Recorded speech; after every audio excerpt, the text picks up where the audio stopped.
উতলা হয়েছিল নার্গিসের মন,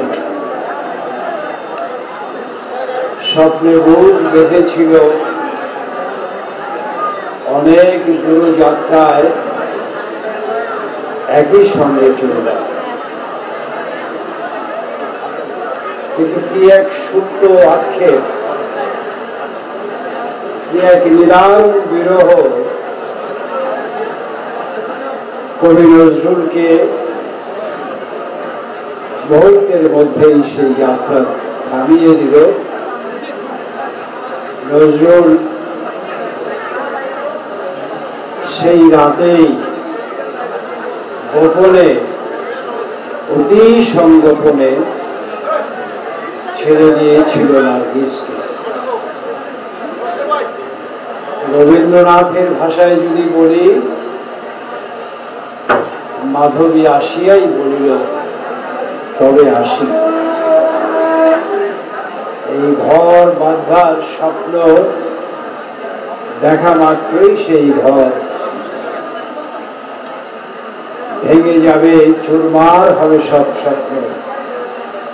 এটি নার্গিসেরও স্বপ্নের বাইরে ছিল, নজরুলেরও বোধ করেছিল। আর সেই প্রেমোপাখ্যান রচিত হয়েছিল যেই গ্রামের সিঁড়িতে বয়ে ঘাটলায় বসে গভীর রজনীর। নগদের কাছে সব গ্রাহকই প্রিয়, তাই তো সারা দেশে ক্যাশ আউট চার্জ সবচেয়ে কম। নিস্তব্ধতায় কবিতা লেখে, বাঁশির সুরে, গানের সুরে যেই প্রেমোপাখ্যান রচিত হয়েছিল যেই গ্রাম, সেই দৌলতপুর আজকে এই কবি নজরুলের স্মৃতিচারণ এবং নার্গিস নজরুলের স্মৃতিচারণ অনুষ্ঠানে আসতে পেরে আমি খুবই ধন্য। এবং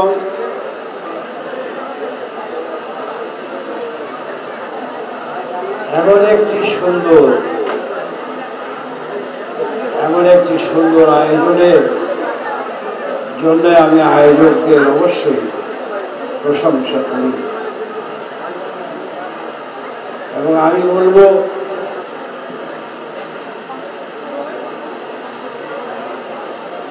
বোধ করি কলকাতা থেকে কয়েকজন বন্ধুরা এসছেন, নজরুল প্রেমিক এসেছে, নার্গিস প্রেমিকরা এসেছে।